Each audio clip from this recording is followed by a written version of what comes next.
I showed up for my business trip earlier than expected. I didn't tell my wife I was returning. I wanted to surprise her. When I arrived on our street, I saw several cars parked in front of our house. The garden was decorated with balloons. A banner read, "Happy Married Life." Then I saw my wife in a wedding gown and her boss in a suit walking out of my house kissing. You know how they say the best laid plans of mice and men often go to hell? Well, whoever they are clearly had a crystal ball pointed straight at my life. I'm Daniel, by the way, and if you're looking for a feel-good story about surprise homecomings and romantic reunions, you might want to grab the remote and switch to the Hallmark Channel. Because what I'm about to tell you is more like a train wreck in slow motion. Except the train is my marriage, and the wreck is happening on my own damn front lawn. 3 weeks. That's how long I've been stuck in Munich, dealing with the kind of business meetings that make watching paint dry seem like extreme sports. International contracts, time zone confusion, and enough bratwurst to feed a small army. But hey, the money was good, and Isabella had been understanding about my frequent trips. At least, that's what I thought. Turns out understanding was just another word I'd completely misunderstood, kind of like how I misunderstood "till death do us part" and forsaking all others. The flight back from Germany was brutal. 11 hours of airplane food that tasted like cardboard seasoned with disappointment, screaming babies, and some guy behind me who apparently thought the entire cabin needed to hear his life story. But I was pumped. I'd finished the deal 2 weeks early, which meant I could surprise Isabella. Picture it. Me walking through the front door like some romantic comedy hero, her face lighting up, maybe some of that movie magic where everything goes into slow motion and the music swells. Yeah, I was basically directing my own fairy tale in my head. I'd even practiced my entrance speech during the layover in Frankfurt. "Honey, I'm home early." Cheesy. Absolutely. Did I care? Not even a little bit. I was that guy. The guy who brings flowers to make up for missed dinners, who sends good morning texts from 3 time zones away, who actually believed that distance makes the heart grow fonder instead of making it grow wandering eyes. So there I was, driving down Maple Street in my trusty Honda. Not the flashiest ride, but it got me from point A to point B without requiring a second mortgage. I had my suitcase riding shotgun like a loyal companion, and I swear I was grinning like an idiot thinking about Isabella's face when she saw me. Maybe she'd cry those happy tears women do in movies. Maybe she'd jump into my arms and we'd spin around like we were auditioning for a Nicholas Sparks adaptation. Hell, maybe we'd finally use that expensive champagne we'd been saving for a special occasion. But as I turned the corner onto our street, my fairy tale fantasy took a hard left into Stephen King territory. Cars were everywhere. And I'm not talking about our neighbors' beat-up minivans and sedans. These were the kind of cars that cost more than most people's houses. Sleek BMW sedans, a couple of Mercedes that looked like they'd just rolled off the showroom floor, and a Tesla that probably had more computing power than NASA. My street looked like a luxury car dealership had exploded. At first, my brain did that thing where it tries to rationalize the impossible. Maybe there was a block party I'd forgotten about. Maybe someone was having a garage sale featuring only vehicles worth more than my annual salary. But then I saw the decorations, and my stomach dropped faster than a lead balloon in a gravity contest. Balloons. Everywhere. Pink and white balloons tied to every fence post, lamppost, and apparently every surface that would hold still long enough. They bobbed in the afternoon breeze like they were mocking me personally. And stretching across my front porch, was a banner that might as well have been written in my blood. Happy Married Life. Now, I'm not the sharpest tool in the shed, but I'm not completely dense either. My first thought was that maybe it was for the Hendersons next door. Old Jim had been dating that woman from his book club for months, and maybe they'd finally tied the knot. Yeah, that had to be it. The decorations were just really poorly positioned. The cars were probably for some other celebration entirely. And that banner? Just an unfortunate angle from where I was sitting. But then the front door of my house. My house, with my mortgage, my name on the deed, my stupid Daniel and Isabella Forever doormat, swung open like the grand finale of the world's cruelest magic show. And out walked my wife of 5 years, Isabella Marie Rodriguez Mitchell, looking absolutely stunning in a wedding dress that probably cost more than my car. Full white gown, train flowing behind her like she was floating on air, hair done up in one of those elaborate styles that takes 3 hours and a team of professionals. She looked beautiful, radiant, happy, everything a bride should look like on her wedding day. The only problem? She'd already had her wedding day. With me. 5 years, 3 months, and 16 days ago. I should know. I was there. Hell, I was the groom. But apparently, I wasn't the groom this time around. No, that honor belonged to Victor Ashworth, her boss, Mr. Tall, Dark, and Handsome himself, stepping out behind her in a black suit that probably cost more than I made in a month. Victor, I have a corner office and a trust fund, Ashworth, who'd always been just a little too friendly with my wife at company parties, just a little too interested in her ideas, just a little too quick to offer mentorship. And right there, on my doorstep, under a banner celebrating their happy married life, with balloons dancing in the wind like they were applauding, I watched my wife, cup Victor's face in her hands and kiss him like they were sealing a deal with their souls. Not a peck on the cheek, not some friendly celebration smooch. A full-on, Hollywood ending. I now pronounce you kiss that lasted long enough for me to count the ways my world was falling apart. 1. That was my wife. 2. That was my house. 3. That was supposed to be my life. 4. I was apparently the only person on the entire street who didn't get the memo about this little celebration. Mrs. Alvarez from across the street was standing on her front steps, hand pressed to her chest like she was watching the most dramatic telenovela of her life. And knowing Mrs. Alvarez, who knew everyone's business before they knew it themselves, she probably had a front row seat to the entire backstory I was missing. She caught my eye and shook her head slowly, with that look that said, "Oh, honey, you have no idea what you just walked into." I sat there in my Honda, hands gripping the steering wheel like it was the only thing keeping me anchored to reality, watching strangers celebrate in my yard while my wife kissed another man under a banner that was probably meant to celebrate their future together. The same future I thought I was building with her. The same house I'd been paying for while I was overseas, working my ass off to give us the life she said she wanted. My heart didn't break. That's too clean, too simple. Hearts breaking implies a quick snap, a moment of sharp pain, and then it's over. No, this was more like watching my heart get fed into a wood chipper, one piece at a time, while someone played cheerful music in the background. It cracked, splintered, and crumbled like old plaster, and with each beat, more pieces fell away until I wasn't sure there was anything left. The worst part? The absolute cherry on top of this disaster Sunday. They looked happy. Genuinely, radiantly, stupidly happy. Like they'd just discovered they'd won the lottery of love, and all it cost them was my entire existence. Isabella was glowing with that new bride energy, and Victor looked like he'd just conquered the world. Which, I guess, from his perspective, he had. He'd conquered my world, claimed my wife, decorated my house, and thrown himself a victory party. All while I was in Munich, eating terrible airplane food and practicing romantic speeches that were now about as useful as a chocolate teapot. I'd been planning a surprise, all right. I just hadn't realized I was the one who'd be surprised. Life's funny that way. Sometimes you're the person planning the party, and sometimes you're the poor bastard who shows up to find out the party's been thrown to celebrate your replacement. Welcome to my story. Try not to laugh too hard. You ever have one of those moments where your brain just straight up refuses to process what your eyes are showing it? Like when you're watching a horror movie and the protagonist opens the obviously haunted door and you're screaming at the screen, "Don't go in there, you absolute moron."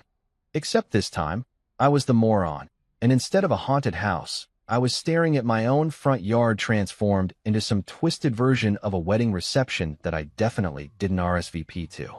I pulled my Honda 2 houses down from the chaos, parking behind Mr. Peterson's ancient Buick like I was conducting some kind of suburban surveillance operation. My hands were shaking so bad I could barely turn off the engine, and for a hot minute, I just sat there like a deer caught in headlights, except the headlights were my own life imploding in high-definition, surround sound, full Technicolor disaster. Part of me, the part that still had a functioning sense of denial, kept trying to rationalize what I'd just witnessed. Maybe it was some kind of elaborate practical joke.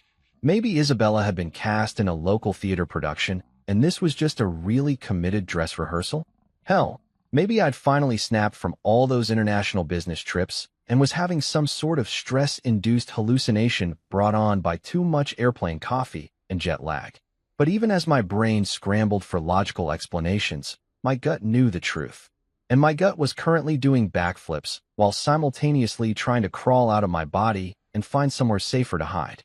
This wasn't a joke, a play, or a psychotic break. This was my wife, in a wedding dress, kissing her boss, at what was apparently their wedding reception, happening in my house, on my dime, while I was supposed to be in another country for another week. From where I sat, I could see straight through the front windows into what used to be my living room. The furniture had been rearranged, probably to accommodate whatever Pinterest-perfect ceremony had taken place while I was eating pretzels at 30,000 feet. People were mingling around with champagne flutes, laughing and chatting like this was the most normal thing in the world. Like cheating on your husband and throwing yourself a wedding party in his house was just another Tuesday afternoon activity. And the people, the people were the real kicker. I could see Isabella's parents, Martin and Helena Vasquez, holding court near what used to be my entertainment center. Martin was wearing a suit that probably cost more than my monthly salary, gesturing wildly with a champagne glass while Helena nodded along, both of them looking pleased as punch. These were the same people who'd welcomed me into their family 5 years ago, who'd called me Mijo and invited me to every holiday dinner. Helena had spent 3 hours teaching me how to make her famous tamales last Christmas, and Martin had given me his blessing when I asked for Isabella's hand in marriage. Now they were celebrating what appeared to be the dissolution of that very marriage they'd blessed, and they looked about as broken up about it as someone looks when they win the lottery. Helena kept dabbing at her eyes with a lace handkerchief, but it was the happy kind of tears, the my daughter found her true love kind, not the my son-in-law just got his heart ripped out and fed to him kind. But the real sucker punch, the one that made me question everything I thought I knew about loyalty and family, was seeing my cousin Leo standing near the kitchen doorway, red Solo cup in hand, grinning like he'd just witnessed the social event of the century. Leo, who I'd grown up with, who'd been my best man at my actual wedding, who'd helped me pick out Isabella's engagement ring, who'd sworn he'd always have my back no matter what. Leo, who was apparently totally cool with attending my wife's secret second wedding while I was out of the country earning the money that probably paid for the damn champagne he was drinking. The betrayal hit different when it came from blood. Friends can disappoint you, colleagues can screw you over, but family? Family is supposed to be the constant, the safe harbor, the people who call you up and say, hey, cousin, just a heads up, your wife's planning to marry her boss in your living room this weekend. Thought you should know. Instead, Leo was there, living it up like he'd scored an invitation to the party of the year. I could see him laughing at something someone said, probably some joke about poor, clueless Daniel working his ass off overseas while his wife planned her escape route.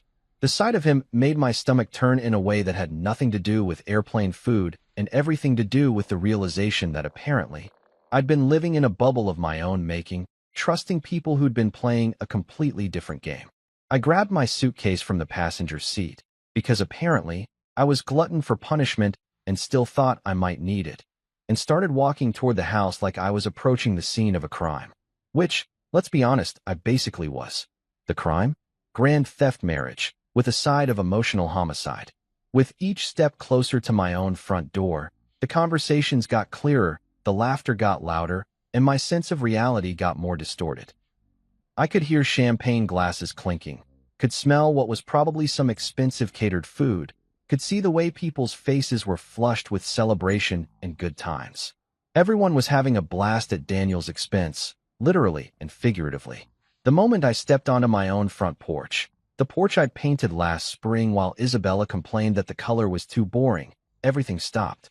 And I mean everything. The laughter cut off like someone had flipped a switch. Conversations died mid-sentence.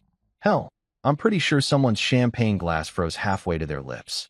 It was like I'd walked into one of those old westerns where the piano stops playing when the gunslinger walks into the saloon.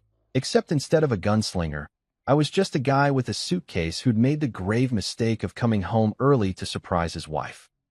All eyes turned to me, and let me tell you, there's nothing quite like being the center of attention at your own wife's wedding to another man. The expressions on their faces ran the full spectrum of human emotion: shock, guilt, embarrassment, and in a few cases, what looked suspiciously like pity. Mrs. Henderson from next door actually gasped and put her hand over her mouth. Someone in the back muttered, "Oh shit," under their breath. Isabella stood frozen in the middle of what used to be our living room, still in that gorgeous wedding dress, her veil now slightly askew like her whole perfect day had just been tilted off its axis. Victor was beside her, looking less like a triumphant groom and more like someone who'd just realized he'd forgotten to check the expiration date on his master plan. The silence stretched on for what felt like hours, but was probably only seconds, thick with the kind of tension you could cut with a knife. Everyone was waiting for me to do something. Scream, cry, throw punches, 'cause the kind of scene that would give the neighbors something to talk about for months. But instead, I just stood there in my own doorway, suitcase in hand like some traveling salesman who'd shown up to the wrong house, and asked the most reasonable question I could think of under the circumstances. What's going on here? For little words that carried the weight of 5 years of marriage, countless business trips, mortgage payments, shared dreams, and promises that apparently had expiration dates I hadn't been told about. For words that turned a celebration into a crime scene, that changed me from husband to intruder in my own home, that marked the exact moment when my old life officially ended and whatever came next officially began. The music had stopped. The glasses had stopped clinking. Even the damn balloons seemed to have stopped bobbing in the breeze. The world had stopped moving, and I was standing in the center of it all, waiting for someone to explain how the hell I'd become the villain in my own love story. You know what's funny about awkward silences? They have this weird ability to stretch time like taffy, making every second feel like an eternity while your brain scrambles to process information that makes about as much sense as a screen door on a submarine. I was standing there in my own doorway, suitcase in hand like some door-to-door salesman who'd wandered into the wrong neighborhood, while an entire room full of people stared at me like I'd just crashed their private party. Which, technically, I guess I had. The silence was so thick you could have cut it with a butter knife, and everyone seemed to be holding their breath, waiting to see if I was going to explode like some kind of emotional hand grenade. But here's the thing about shock. It doesn't always look like what you'd expect. Sometimes it's not screaming and throwing things and making the kind of scene that ends up on social media. Sometimes it's just standing there, completely numb, while your world rearranges itself into something you don't recognize. Then Victor stepped forward, and I swear to God, this guy had the audacity to look annoyed. Not guilty, not embarrassed, not even remotely apologetic, annoyed. Like I was some unwanted interruption to his perfect day. He straightened his expensive tie, ran a hand through his perfectly styled hair, and delivered what had to be the most casually devastating line I'd ever heard in my life. "You weren't supposed to be back." 5 words. That's all it took to confirm that this wasn't some misunderstanding, some elaborate surprise party gone wrong, or some stress-induced hallucination brought on by too many airplane peanuts. This was planned, calculated. They'd specifically chosen this week because they knew I'd be out of the country, buried in meetings and contracts, completely oblivious to the fact that my wife was planning her exit strategy in our living room. Victor said it like he was commenting on the weather, like my early return was nothing more than a minor inconvenience in his otherwise flawless execution. The sheer arrogance of it hit me like a slap to the face. This wasn't just betrayal. This was betrayal with a schedule, betrayal with a guest list, betrayal with catered hors d'oeuvres, and a goddamn photographer in the corner who was still holding his camera like he wasn't sure whether to document this moment or run for the hills. "You weren't supposed to be back." As if the problem wasn't that my wife had married another man in my house, but that I'd had the poor timing to show up for my own life's destruction. As if I'd violated some unspoken agreement by finishing my business trip early and coming home to the house I paid for, to the wife I'd been married to for 5 years, to the life I thought we were building together. Isabella finally found her voice, and when she spoke, it came out as barely more than a whisper, like she was trying to keep our conversation private in a room full of people who were all pretending not to listen while hanging on every word. "Daniel, please, let me explain." "Explain." "Right. Because there's definitely a reasonable explanation for wearing a wedding dress and kissing your boss under a happy married life banner while your actual husband is in another country working to pay for the house you're getting married in. I'm sure there's a perfectly logical reason that would make this whole situation make sense, like how she'd accidentally tripped and fallen mouth first on a Victor's lips while coincidentally wearing formal wedding attire. But here's the thing about explanations. Sometimes you don't need them. Sometimes the situation is so crystal clear that asking for an explanation is like asking someone to explain why water is wet or why the sky is blue. I could see the explanation right there in front of me.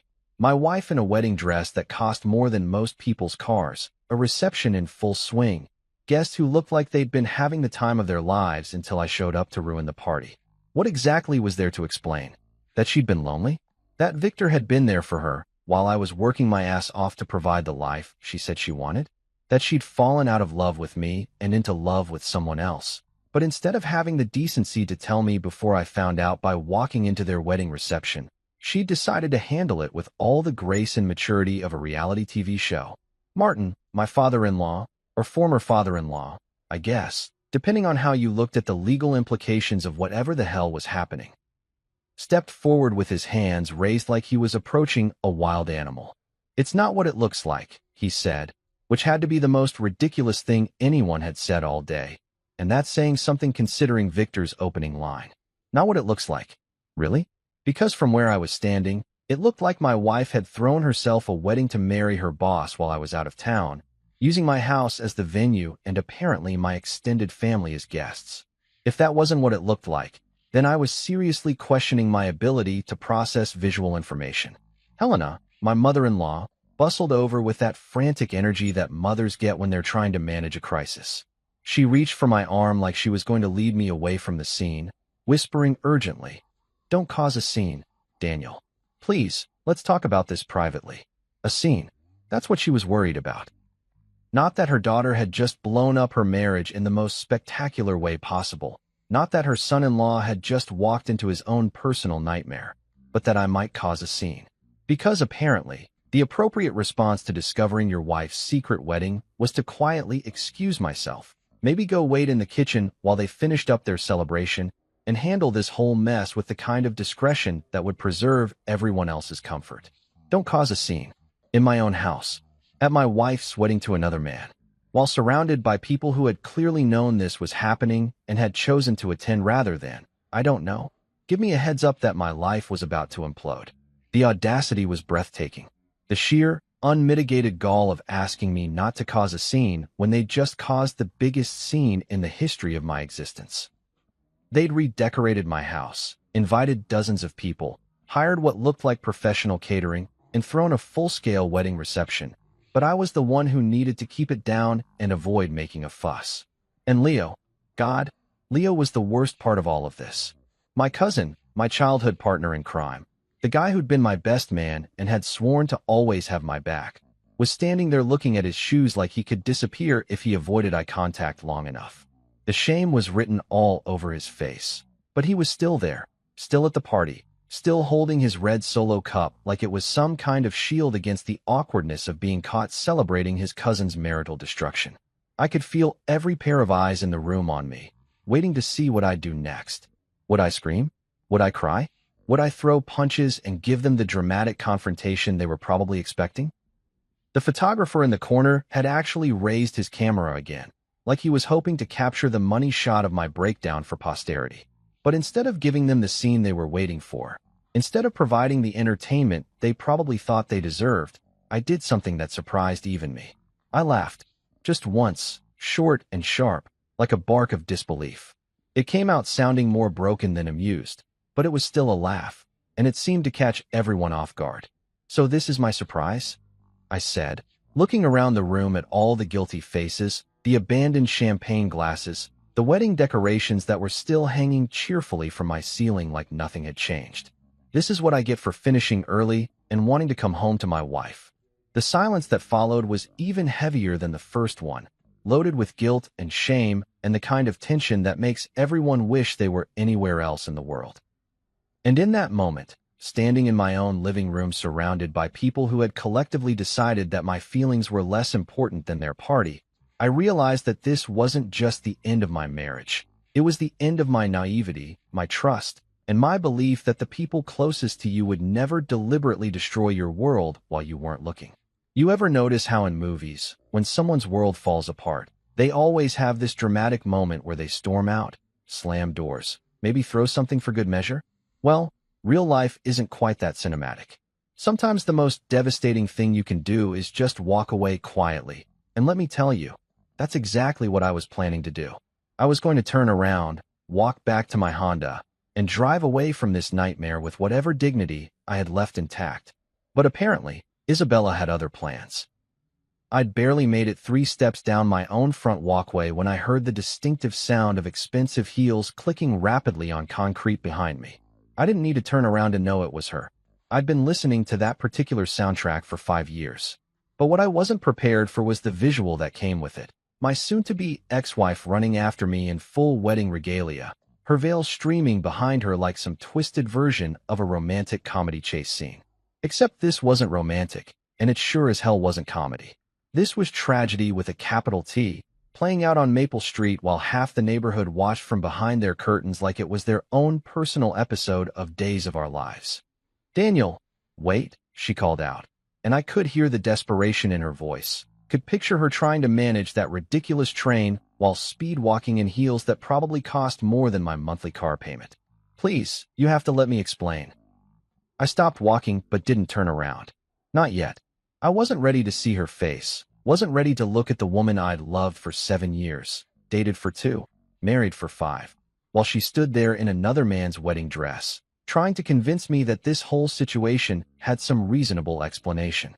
"Daniel, please," she said again, and this time she was close enough that I could smell her perfume. The same perfume I bought her for our last anniversary, the one she'd worn on our wedding day, the one that used to make my heart skip a beat when she walked past.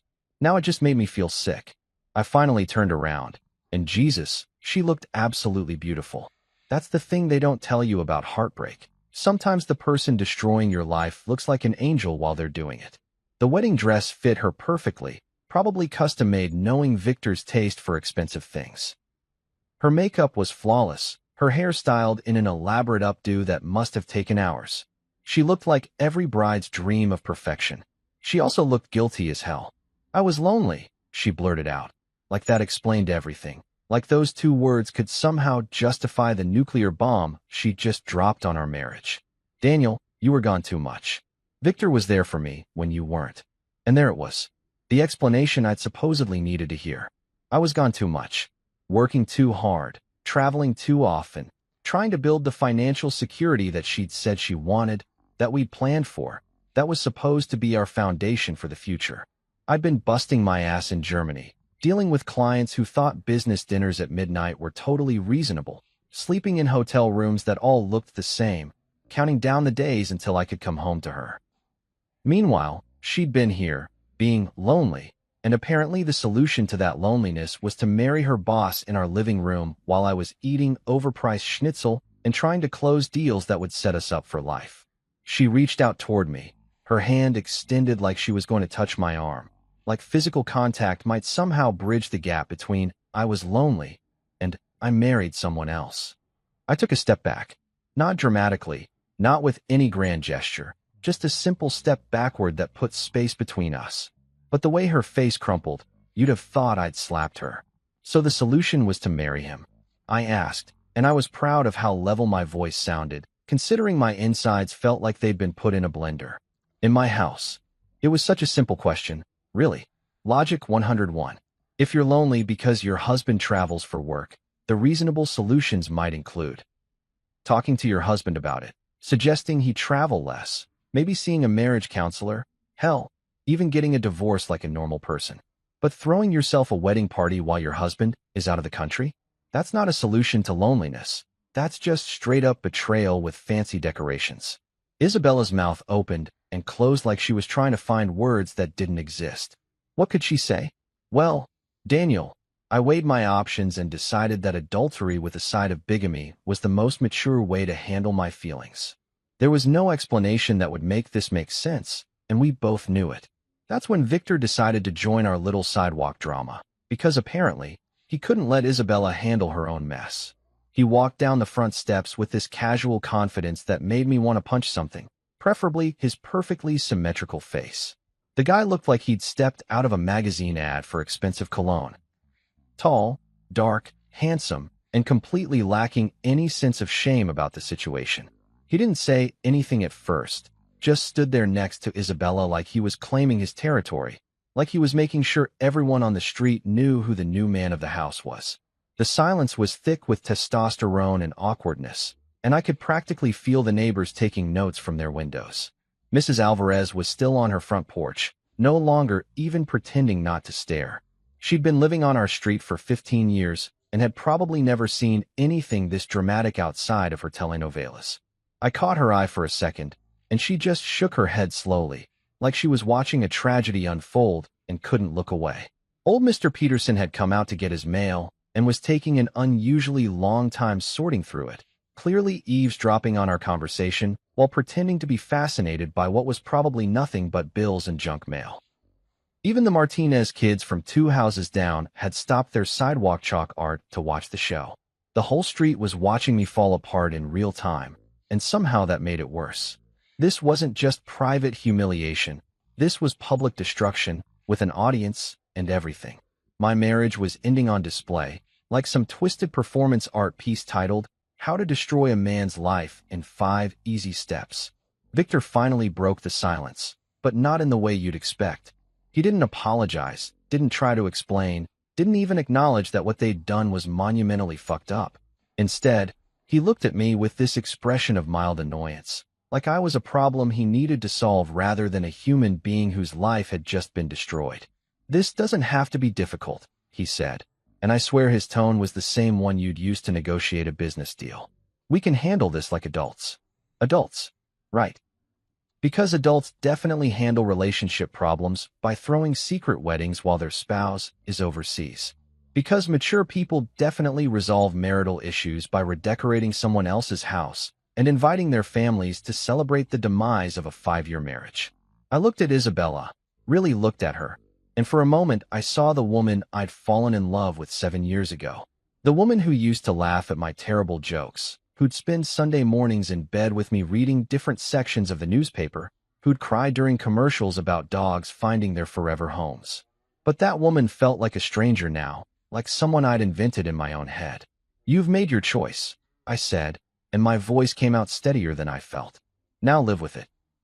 And with that, I turned around and walked back to my car, leaving them standing under their banner of lies, while the entire neighborhood watched me carry my suitcase and my broken heart away from the only home I'd ever really known. The sound of my suitcase wheels rolling across the sidewalk seemed to echo in the silence, like punctuation at the end of a sentence I'd never wanted to write. Behind me, I could hear Isabella calling my name one more time, but I didn't turn around. Some things, once broken, can't be fixed with explanations or apologies or desperate pleas in wedding dresses. Some things just end, and all you can do is walk away with whatever dignity you have left and try to figure out how to build a life from the wreckage. You know what's funny about rock bottom? When you're falling toward it, you think you'll know when you hit. You think there'll be some kind of dramatic crash, maybe some spiritual awakening, definitely some kind of clarity about what comes next. What they don't tell you is that sometimes rock bottom is just a crappy motel room with water stains on the ceiling and a neon sign outside that buzzes like an angry wasp every 3 seconds. I couldn't go home. Hell, I didn't even know what home meant anymore. Was it still home if your wife had redecorated it for her wedding to another man? Was it still your sanctuary if strangers had been toasting champagne in your living room while celebrating the end of your marriage?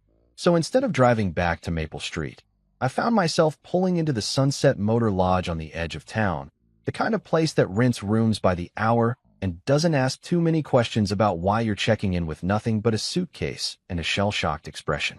The guy behind the counter looked like he'd seen it all before, middle-aged men stumbling in at weird hours, looking like they'd been hit by emotional freight trains. He took my credit card without comment, handed me a key attached to a plastic keychain shaped like a cactus, and pointed down the hallway toward room 127 like he was directing me to my own personal purgatory. The room was exactly what you'd expect from a place called the Sunset Motor Lodge.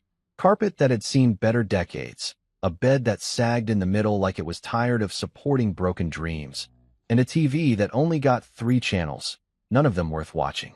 But it was quiet, it was private, and most importantly, it didn't have any wedding decorations or surprise husbands lurking around corners. I dropped my suitcase on the floor and sat on the edge of the bed, and that's when it hit me. Not the anger, not the rage you'd expect. Those would come later. What hit me first was this overwhelming sense of exhaustion, like someone had pulled the plug on my entire existence, and all my energy was just draining away. I'd been running on adrenaline and shock for the past few hours, but now, sitting in this depressing little room with nothing but the buzz of that damn neon sign for company, everything caught up with me at once. I didn't cry. That's not how it worked for me. Instead, I just collapsed, like a building that's been holding itself up through sheer force of habit until someone finally removes the last supporting beam. I lay back on that questionable bedspread and stared at the water stains on the ceiling, trying to figure out how the hell my life had gone so completely off the rails. 5 years of marriage. 7 years total if you counted the dating period. I'd been with Isabella since I was 24 years old, through college graduation, first jobs, apartment hunting, house buying, career changes, family deaths, and every major life milestone you could think of. She wasn't just my wife. She was my best friend, my confidant, the person I called when something good happened, the first person I wanted to see when something went wrong. And apparently, she'd been planning her exit strategy while I was working my ass off to build us a future. The worst part wasn't even the betrayal itself, though that was pretty spectacular. The worst part was realizing how blind I'd been, how completely clueless about what was happening in my own life. How many signs had I missed? How many times had Victor been just dropping by when I was traveling? How many late nights at the office were actually something else entirely? How long had I been the only person in my marriage who was actually trying to save it? I spent that entire night staring at the ceiling, replaying every conversation, every text message, every seemingly innocent interaction between Isabella and Victor. The company Christmas party where they danced a little too close. The time she'd mentioned he was such a good listener when I was stressed about a particularly difficult client. The way she'd started dressing differently for work, buying clothes that were just a little more flattering, a little more expensive than her usual style. All the pieces were there. I'd just been too trusting, or too stupid, to put them together. When morning finally crawled through the thin curtains, I felt like I'd been hit by a truck, then backed over by the same truck for good measure. But I also felt something else, a grim kind of determination. I wasn't going to just roll over and let them destroy my life without consequences. If they wanted to play games with my marriage, my house, and my trust, then we were going to play by my rules from now on. The first call I made was to my colleague Tommy Rodriguez, no relation to Isabella's family, thank God. Tommy was one of those guys who always seemed to know someone who knew someone, the kind of person who could get you a good mechanic, a reliable contractor, or apparently, a shark of a divorce lawyer at 7 in the morning. Dude, what the hell happened to you? Tommy asked when he heard my voice. You sound like you've been gargling gravel. I gave him the abbreviated version. Came home early, found wife married to boss, currently hiding in motel room planning next move. To his credit, Tommy didn't waste time with shocked gasps or useless sympathy. He just said, Jesus, that's cold. You need Clara Mensa. She's a divorce attorney downtown, handles high-conflict cases. I'll text you her number. Clara Mensa turned out to be exactly what I needed. Smart, ruthless, and completely unfazed by my story. When I called her office at 8:30 sharp, she squeezed me in for an emergency consultation at 10. Her assistant warned me that Clara didn't usually take walk-ins, but when I explained the basics of my situation, she apparently made an exception. Clara's office was everything you'd want in a divorce attorney's workplace. Expensive furniture, law books that looked actually used rather than decorative, and an energy that suggested she'd seen every possible way humans could screw each other over and had developed strategies for all of them. Clara herself was a woman in her 40s with silver-streaked hair pulled back in a no-nonsense bun and the kind of steady gaze that made you feel like she could see straight through any bullshit you might be tempted to tell her. She listened to my story without interruption, taking notes on a legal pad and occasionally raising an eyebrow at particularly egregious details. When I finished, she leaned back in her chair and gave me the first honest assessment I'd heard in 24 hours. You've been screwed, she said bluntly. But legally speaking, you're in a better position than you might think. The house is in your name. Yeah, I bought it before we got married. Never added her to the deed. Joint bank accounts. Some savings, checking. But most of my assets are in accounts she doesn't have access to. Good. Smart. Whether you meant to be or not. Clara made more notes. Here's the thing, Daniel. Morally, emotionally, personally, yeah, you've been destroyed. But from a legal standpoint, they've handed you every weapon you need to fight back. She explained it to me in terms that made my accountant's brain happy. Isabella had no legal claim to my house, my business accounts, or most of my assets. The joint accounts could be frozen immediately. Victor, for all his swagger and expensive suits, had exactly zero legal standing in any of this. He was just the other man, with no more claim to my property than a random stranger on the street. You've been generous, Clara continued, looking through the financial records I'd brought. Maybe too generous. You've been funding a lifestyle she couldn't afford on her own salary. That ends now. Today, if you want it to. I wanted it to end. God, did I want it to end. I was tired of being the good guy, tired of being understanding, tired of being the responsible adult while everyone else played games with my life. If Isabella and Victor wanted to start their new life together, they could do it without my financial support. What do I need to do? I asked. Clara smiled, and it wasn't entirely pleasant. We're going to freeze the joint accounts, secure your assets, and file papers that will make it very clear who owns what in this marriage. You've been supporting their little love story financially. Time to pull the plug on that funding. By noon, it was done. Joint accounts frozen, asset protection in place, and Isabella's access to what she probably thought of as our money officially terminated. Clara had moved with the efficiency of someone who'd done this dance many times before, and she'd made it clear that this was just the opening move. They threw themselves a wedding party, Clara said as I prepared to leave her office. Now let's see how much they enjoy paying for the cleanup. For the first time since I'd walked into my own house and found my life in ruins, I felt something that wasn't pain or shock or betrayal. I felt like maybe, just maybe, I wasn't going to go down without a fight. Isabella had chosen Victor over me, chosen deception over honesty, chosen a fantasy over our reality. Now they were going to learn what it cost to make those choices. You ever notice how quickly people's attitudes change when the money train suddenly derails? Because let me tell you, watching someone's world crumble when they realize their sugar daddy situation has just been legally terminated is like watching a nature documentary about predators who suddenly discover they're actually prey. And Victor Ashworth was about to get a front-row seat to that particular wildlife experience. Clara hadn't been kidding when she said she moved fast. By Wednesday morning, less than 24 hours after our meeting, legal papers were flying around like confetti at a parade nobody wanted to attend. The first bombshell landed on Victor's desk at Hartwell and Associates around 10 a.m., delivered by a courier who probably had no idea he was about to ruin someone's entire week. I wasn't there to see Victor's face when he opened that envelope, but Tommy filled me in on the details later. Apparently, the guy went from successful executive celebrating his new marriage to deer in headlights realizing hunting season just opened in about 30 seconds flat. The legal notice was crystal clear. Victor Ashworth had absolutely zero legal claim to any property, assets, or financial accounts belonging to Daniel Mitchell, and any attempt to access said property would result in criminal charges for trespassing and theft. Clara had a way with words that could make a parking ticket sound like a declaration of war, and this particular document was her masterpiece. It basically told Victor that his fairy tale weekend had just turned into a legal nightmare, complete with potential criminal charges if he tried to play house in my actual house.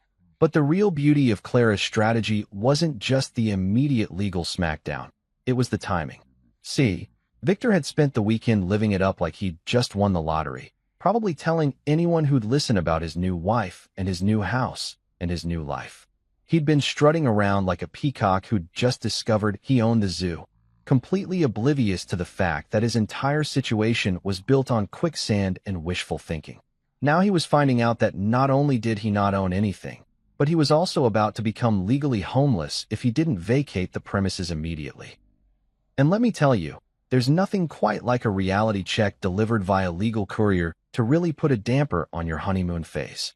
The second wave of chaos hit when Isabella tried to access our joint checking account to pay for what I can only assume were post-wedding expenses. Maybe she wanted to buy thank you cards for all the people who'd attended her bigamy celebration. Or maybe she needed to tip the photographer who documented her marriage to someone who wasn't her husband. Either way, She was in for a surprise that probably made her wedding day shock look like a gentle wake-up call. Frozen. Every account, every credit card, every financial resource she'd gotten used to having access to while I was overseas funding her lifestyle. Clara had locked down everything faster than you could say adultery has consequences. And Isabella was suddenly discovering what it felt like to be financially cut off from the gravy train she'd been riding for 5 years. The phone call started around noon. First Isabella, then her parents, then, and this was my personal favorite, Victor himself, calling my office like he had any right to demand an explanation for why his stolen life was being legally repossessed. Tommy intercepted the first few calls, playing secretary/bodyguard with the kind of enthusiasm usually reserved for people who really enjoy delivering bad news to people who deserve it. "Mr. Mitchell is unavailable," he'd say with barely contained glee. "But I'd be happy to refer you to his attorney if you have any legal questions." But Victor, apparently, was the kind of guy who didn't take hints well. He showed up at my office around 3 o'clock that afternoon, storming through the front doors like he was about to foreclose on the building. The receptionist, Sarah, called back to warn me that there was an extremely agitated man in an expensive suit demanding to see me.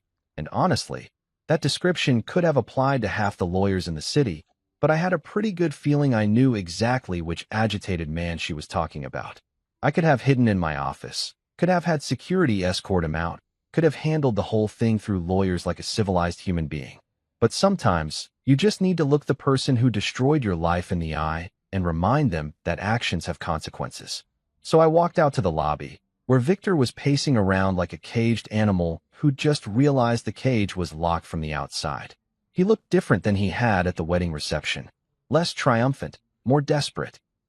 His expensive suit was wrinkled, his perfectly styled hair was messed up from running his hands through it, and he had the kind of wild-eyed expression that suggested he'd been having a very, very bad day. "What the hell do you think you're doing?" he demanded the moment he saw me, his voice carrying across the lobby like he was addressing a board meeting instead of having a public meltdown in my workplace. I have to admit, there was something deeply satisfying about his obvious distress. This was the same guy who'd looked at me like I was an inconvenience when I'd walked into my own house, who'd delivered that casually devastating line about how I wasn't supposed to be back, who'd stood there smugly claiming my wife and my life like they were prizes he'd won in some twisted game show.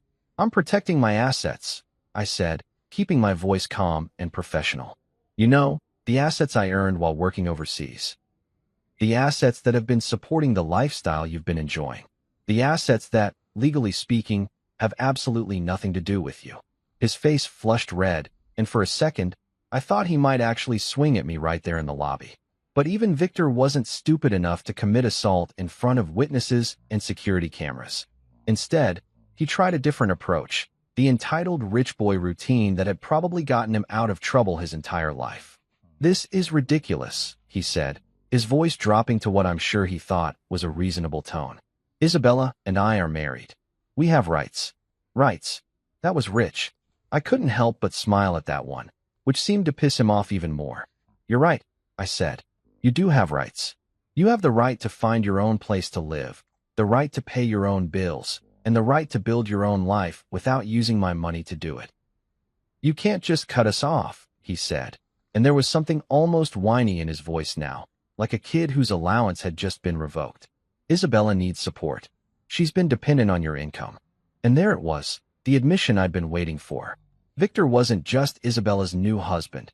He was her financial plan. He'd married a woman who came with a house, a lifestyle, and a bank account. And now he was realizing that the package deal he'd thought he was getting had just been legally repossessed. "Isabella was dependent on my income," I corrected him. Past tense. That arrangement ended when she decided to marry someone else while still married to me. Funny how that works. Tommy appeared at my shoulder, probably sensing that this conversation was about to escalate beyond the level of workplace-appropriate drama. He crossed his arms and gave Victor the kind of look that suggested he'd be more than happy to personally escort him to the parking lot if necessary. "You should leave," Tommy said, and his voice carried the kind of authority that came from being 6'3" and not particularly fond of people who cheated on his friends. "Before this becomes a trespassing situation." Victor looked back and forth between us, probably trying to figure out if his charm and entitlement could somehow salvage this situation. But charm doesn't work when you're legally in the wrong, and entitlement doesn't pay the bills when you've just been cut off from someone else's money. "This isn't over," he said finally, which was exactly the kind of dramatic exit line you'd expect from someone whose life had just been legally demolished. "You're right," I replied as he headed toward the door. "It's not over. It's just getting started. And Victor," he paused and looked back, "you'll be around when the bills arrive." And with that, I walked back to my office, leaving him standing in the lobby with the dawning realization that his free ride had just come to a very expensive end. There's something poetic about justice, you know? Not the abstract, philosophical kind that people write essays about, but the real, tangible, consequences are coming to collect their debt kind of justice. The kind that shows up with official paperwork and doesn't give a damn about your feelings or your excuses or how expensive your wedding dress was. And after weeks of legal maneuvering, paperwork flying back and forth, and Clara working her magic behind the scenes, justice was about to make a house call to Maple Street. It had been 3 weeks since I'd walked out of my own wedding reception, or rather, Isabella's wedding reception that happened to be held in my house. And in that time, Clara had been busy dismantling their fairy tale piece by piece. Turns out, when you actually own something legally, and someone else is just playing house with your property, the law tends to side with the person whose name is on the deed. Funny how that works. I hadn't been back to the neighborhood since that nightmare Tuesday, partly because I didn't want to see Isabella and Victor playing happy homeowners in my living room, and partly because Clara had advised me to stay away while the legal process played out. "Let them get comfortable," she'd said with that shark-like smile of hers. "The fall will be harder that way." But this morning was different. This morning, I had an official reason to be there, and more importantly, I had backup. The kind of backup that comes with badges and legal authority and absolutely zero patience for people who think they can ignore court orders. I parked down the street again, same spot I'd used that first day, except this time I wasn't carrying a suitcase full of hope and surprise. This time, I was carrying something much more valuable, the satisfaction of knowing that reality was about to come knocking, and it wasn't going to take, we didn't know, for an answer. The house looked different than it had 3 weeks ago. The wedding decorations were gone, obviously, but there were other changes too. Victor's Tesla was in the driveway like it belonged there, and there were new curtains in the living room windows, probably Isabella's attempt to make the place feel more like their home. Someone had planted new flowers in the front garden, and there was a fancy new mailbox that screamed, expensive taste funded by someone else's money. They'd really settled in, hadn't they? Made themselves at home in my home, rearranging furniture and redecorating like they were the rightful owners instead of a couple of opportunists who'd confused finders keepers with actual property law. Well, they were about to get a crash course in the difference. Officer Miguel Delgado was exactly the kind of cop you'd want handling your eviction. Calm, professional, and completely immune to sob stories or last-minute pleas for mercy. He'd been doing this for 15 years, Clara had told me, and he'd seen every excuse in the book. He wasn't there to negotiate or mediate or listen to explanations about how this was all a big misunderstanding.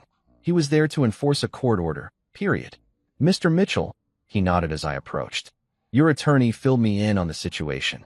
I have to say, this is a new one, even for me."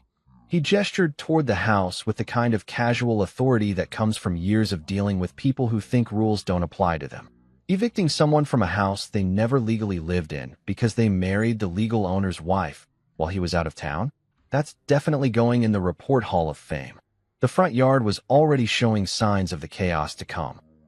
Boxes were scattered across the lawn like the aftermath of a very expensive tornado, and I could see more being carried out by a couple of guys who looked like they'd been hired for moving duty.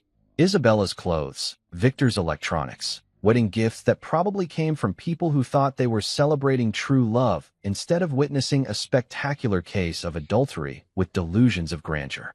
Isabella was standing near the front steps, and she looked like she'd aged 5 years in 3 weeks.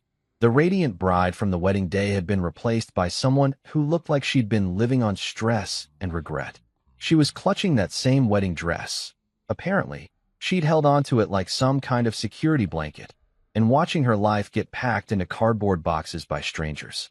Victor, on the other hand, Looked like a man who'd just discovered that karma not only exists but also has excellent timing and a law degree.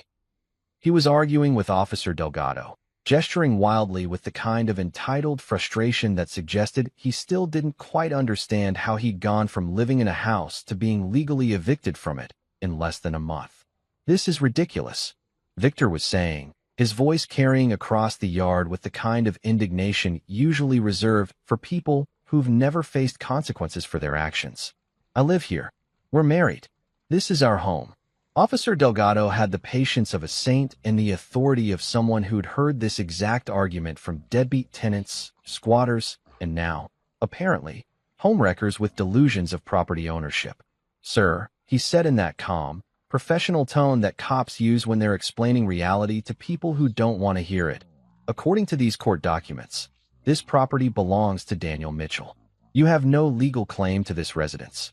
But we're married," Victor repeated, like saying it louder would somehow change the laws of property ownership. "Isabella and I are legally married." That's when I decided to make my grand entrance. I'd been watching from a distance, but there's something to be said for timing your appearances for maximum dramatic impact. I walked up the my front walkway, while Victor was mid-rant about his non-existent legal rights. He saw me coming and his face went through about 17 different emotions in the span of 3 seconds. Recognition, anger, embarrassment, and finally settling on that particular shade of red that people turn when they realize they're about to be publicly humiliated by their own stupidity. "You did this," he spat, pointing at me like I was personally responsible for the laws of property ownership and basic legal concepts. "You're destroying our lives." I couldn't help but smile at that one. It was such a perfectly Victor thing to say, accusing me of destroying the life he'd built by stealing mine. The audacity was almost impressive in a train wreck kind of way. "No, Victor," I said, keeping my voice calm and reasonable. "You did this. I just own the house." Officer Delgado looked back and forth between us like he was watching a tennis match, probably trying to figure out if this was going to escalate into the kind of situation that required backup. But honestly, I wasn't interested in a fight. I was interested in watching Victor realize that all his swagger and entitlement couldn't change the basic fact that he'd been living in someone else's house without permission. Mrs. Alvarez had come out to watch the show, along with half the neighborhood. Word travels fast on Maple Street, and apparently, the eviction of the couple who'd thrown an illegal wedding reception was the kind of entertainment that brought out the whole community. She caught my eye and gave me a little nod that clearly said, "This is what we call poetic justice, Mijo." Isabella finally spoke up, her voice barely above a whisper. "Daniel, please. Can't we work something out? This doesn't have to be like this. Work something out. Right. Because there's definitely a reasonable compromise between, you cheated on me and married someone else in my house, and let's all just get along." I looked at her, really looked at her, and for a moment I felt something that might have been pity. Not for the situation she was in, but for the person she'd become. "Isabella," I said, "you made your choice when you planned a wedding while I was working overseas to pay for this house. You made your choice when you invited your family and friends to celebrate your new marriage in my living room. You made your choice when you kissed Victor under that banner on my front porch." She opened her mouth like she was going to argue, but I wasn't done. "Now you get to live with those choices. Just not in my house."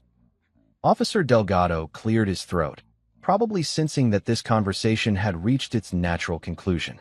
"Ma'am, sir, you need to finish gathering your belongings. The court order is effective immediately." And with that, I turned around and walked back to my car, leaving them to finish packing up the life they'd tried to steal from me. As I drove away, I could see them in my rearview mirror, standing in the yard with their boxes and their regrets, while the for sale sign that would eventually replace their dreams got ready to take its place on the lawn. You know what they say about karma being a bitch? Well, let me tell you, karma doesn't just bite. It brings friends, throws a party, and sends out press releases. And over the next few weeks, I got to watch from the front row as the universe decided that Isabella and Victor's little love story needed some serious plot complications. It started with the whispers. Because in a city like ours, news travels faster than gossip at a high school reunion.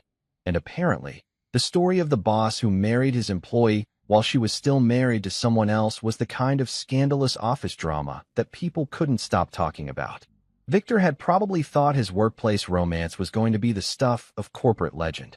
You know, the successful executive who swept the beautiful married woman off her feet.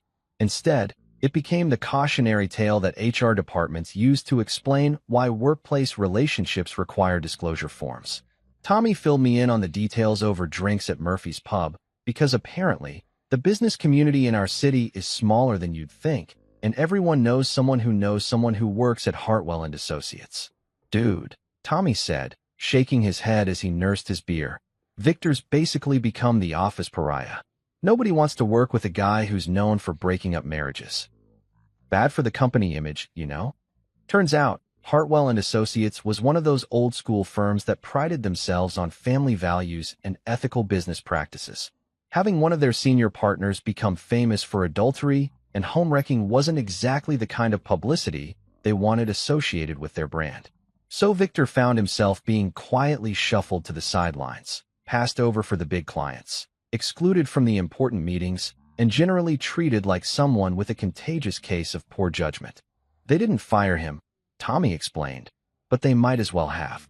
He went from being the golden boy to being the guy they hope will just quietly resign and save everyone the embarrassment of having to explain why they employ someone who thinks other people's marriages are a buffet. And Isabella? Well, Isabella was discovering that being known as the woman who married her boss while already married wasn't exactly the kind of reputation that opened doors in the professional world. Apparently, she'd been trying to find new work, probably because staying at Hartwell and Associates was becoming more awkward than a family dinner where everyone knows about the affair but nobody wants to mention it. But in our city's tight-knit business community, her story had preceded her to every interview. The thing about professional reputations is that they're like expensive china, easy to break, expensive to replace, and once they're damaged, they're never quite the same. Isabella had gone from being a respected marketing professional to being a cautionary tale about workplace ethics and personal judgment. And companies, it turns out, are surprisingly reluctant to hire people whose personal lives read like a soap opera script. But the real entertainment started when the financial reality of their situation began to sink in. See, Victor might have had a good salary, but Isabella was used to a lifestyle that required two good salaries. She'd gotten comfortable with the kind of spending that comes from having a husband who works overseas contracts and brings home the kind of money that makes mortgage payments and designer handbags equally feasible.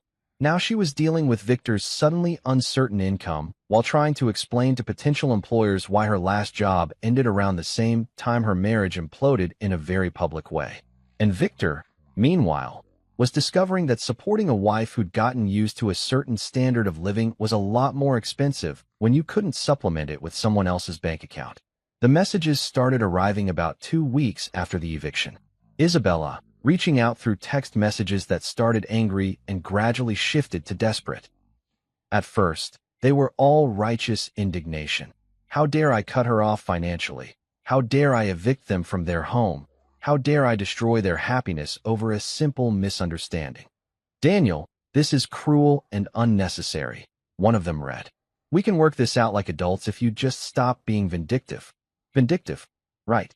Because protecting your assets after discovering your wife married someone else while you were working overseas is definitely vindictive behavior. I showed the message to Clara, who read it with the kind of professional amusement that lawyers get when people fundamentally misunderstand how laws work. She's fishing, Clara said, handing my phone back. She's hoping you'll feel guilty and voluntarily give her what she can't get legally. Classic emotional manipulation disguised as reasonable negotiation. As the weeks went on, the messages shifted tone like a broken radio, trying to find the right frequency. Anger gave way to bargaining. Bargaining gave way to pleading, and pleading gave way to the kind of desperate messages that suggested Isabella was finally understanding the long-term consequences of her choices. Daniel, please. I made a mistake. I need you. Victor isn't. This isn't working out the way I thought it would. Can we talk? That message arrived on a Thursday night while I was sitting in my temporary apartment, a much nicer place than the Sunset Motel, with actual furniture and a view that didn't make me question my life choices. I read it twice, then set my phone down and went back to watching a documentary about penguins. Even penguins, it turns out, have more loyalty than my ex-wife. Clara had been very clear about the strategy, Silence. Don't respond to anything, she'd advised. Not the angry messages, not the pleading ones, not even the ones where she tries to make you feel guilty. Every response is evidence that she can still manipulate you, and every response gives her hope that she can change your mind. Silence is your most powerful weapon right now. So I stayed silent. I deleted the messages without responding, blocked her on social media, and generally treated Isabella Rodriguez Mitchell like someone who'd never existed in my life. It wasn't easy. 5 years of marriage doesn't just disappear because someone betrays you, but it was necessary. Some bridges need to be burned completely if you want to make sure you never accidentally walk back across them.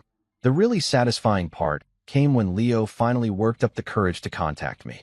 My cousin, my former best man, the guy who'd stood there grinning at Isabella's wedding reception like he was witnessing true love instead of epic betrayal, showed up at my office on a Tuesday afternoon looking like he'd been rehearsing an apology speech for weeks.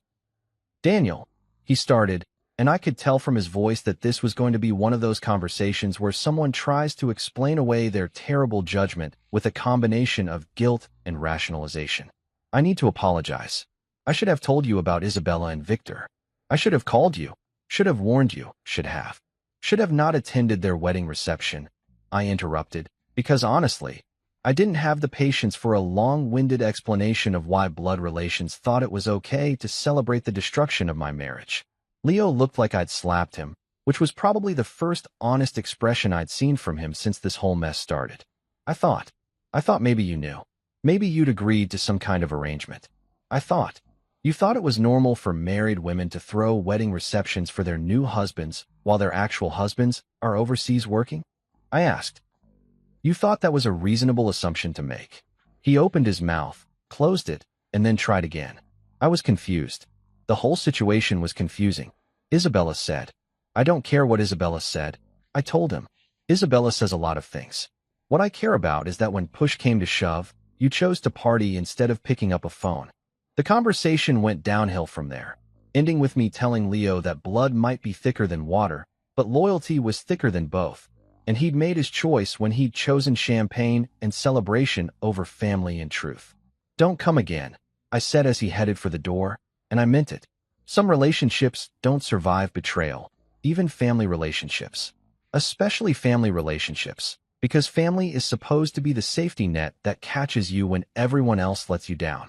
That night, I slept better than I had in weeks.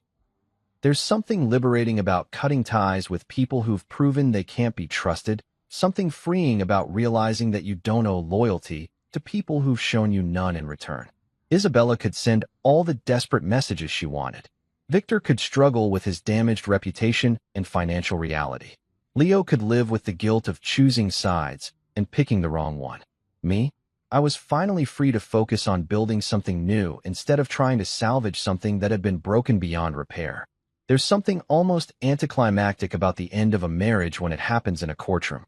You'd think that after all the drama, all the betrayal, all the secret weddings and eviction notices, the final act would be some kind of epic showdown.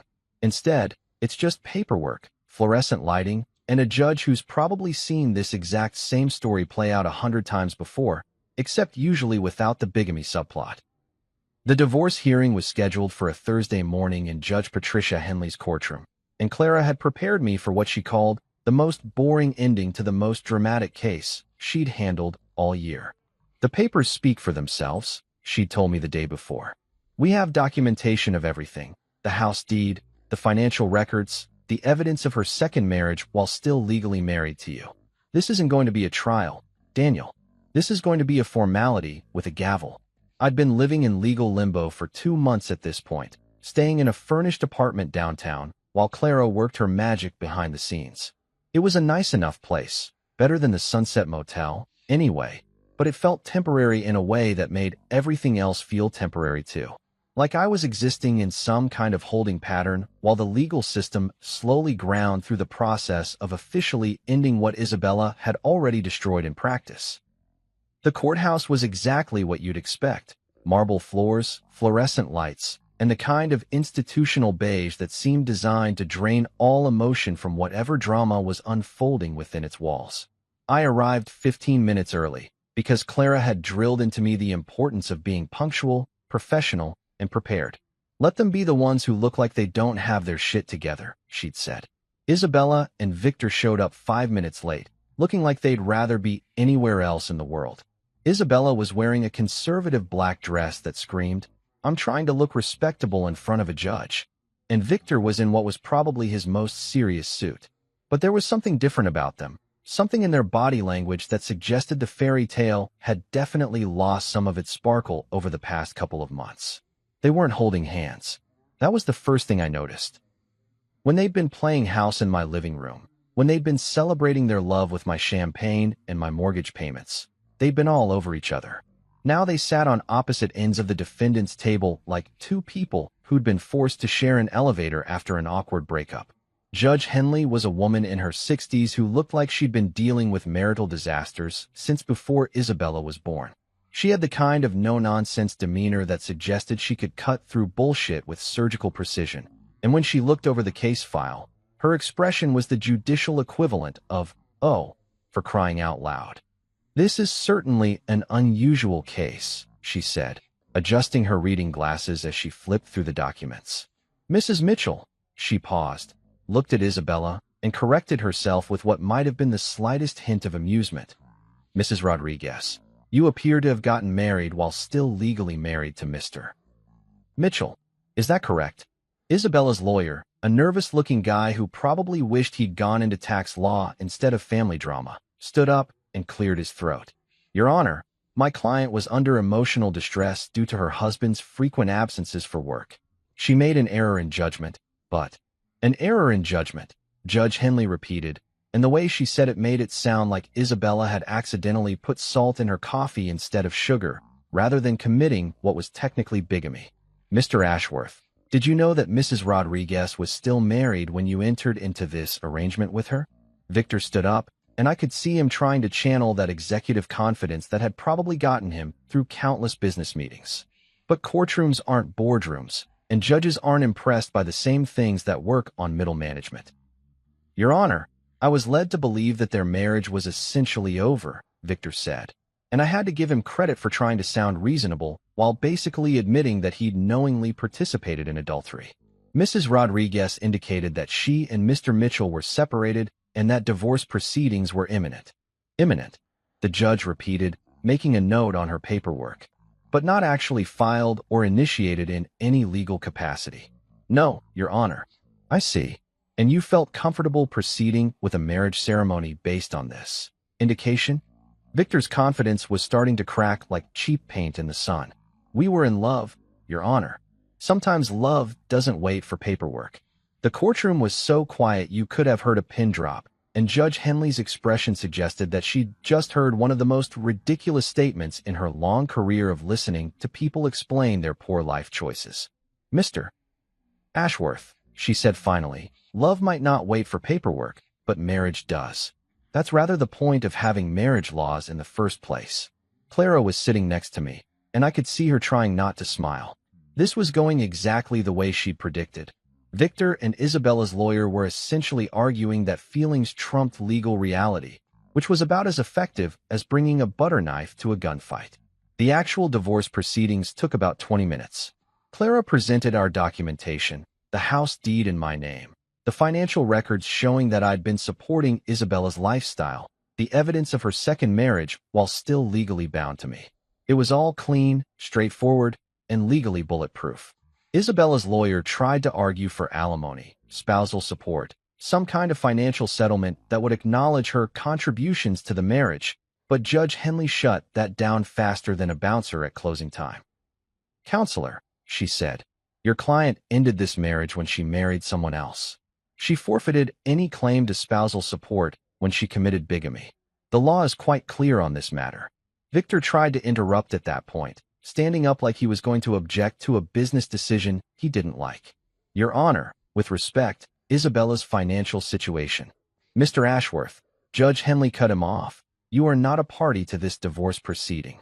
Mrs. Rodriguez's financial situation became your responsibility when you married her, regardless of the legal complications of that marriage. If you're concerned about her finances, I suggest you address that in your own relationship." And that's when I realized that Victor and Isabella weren't just dealing with the end of our marriage. They were dealing with the collapse of whatever they'd thought they were building together. The stress of the legal proceedings, the financial pressure, the social consequences of their actions, it was all taking a toll on their fairy tale romance. When Judge Henley finally brought down the gavel and declared our marriage dissolved due to irreconcilable differences and adultery, Isabella looked at me across the courtroom with an expression that was equal parts regret and desperation. She mouthed, "I'm sorry," like those two words could somehow undo months of planning and betrayal and legal drama. I didn't respond. Clara had coached me on this too. No emotional outbursts, no dramatic statements, no giving Isabella anything she could use to claim that I was being vindictive or unreasonable. I just sat there, watched the judge make it official, and felt something that might have been relief wash over me like a tide. Outside the courthouse, Clara shook my hand with the satisfaction of someone who'd just won a case that was never really in doubt. "You're free," she said, and it felt like breathing after drowning. "Legally, financially, and emotionally. The house is yours, the assets are yours, and Isabella Rodriguez is officially someone else's problem." As we walked down the courthouse steps, I caught a glimpse of Isabella and Victor having what looked like a very intense conversation near the parking garage. Their body language was all sharp gestures and defensive postures, the kind of argument that suggested their problems were just getting started. According to the gossip network that Tommy kept me plugged into, Isabella and Victor's relationship had been deteriorating for weeks. The financial pressure, the social ostracism, the reality of building a life without someone else's money to cushion the blow, it was all taking a toll on their grand romance. Word was that Isabella had been questioning whether Victor was really the Prince Charming she'd thought he was, and Victor had been questioning whether Isabella was worth the professional and personal damage he'd suffered. They'd wanted a fairy tale ending, but fairy tales are fiction for a reason.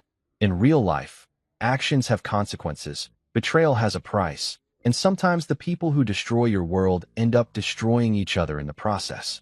6 months later, I stood in the lobby of the Sterling Heights, holding keys to apartment 12B like they were made of gold. Maya, the building manager, smiled as she handed them over. "Fresh start, Mr. Mitchell," she said, and damn if that didn't sound like the sweetest phrase in the English language. The apartment was mine, tall windows, hardwood floors, and silence that belonged to nobody but me. I furnished it myself, piece by piece, each choice mine alone. No compromises, no "what would Isabella think?" Just my taste, my comfort, my sanctuary. Rosa at Corner Cafe kept my usual table ready by the window. "Your coffee's getting cold," she'd joke when I was late. Tommy dragged me to football games, and slowly, I remembered what it felt like to laugh without checking over my shoulder. Sometimes I drove past Maple Street. The house sat empty, a for sale sign planted where Isabella's wedding banner once hung. The neighbors told Mrs. Alvarez that Isabella and Victor had split 2 months after the divorce. Apparently, love really doesn't conquer legal bills and damaged reputations. But I didn't carry their betrayal anymore. I carried freedom. The key in my pocket opened doors to my own life, my own choices, my own future. My name is Daniel, and this time, the story belongs to me.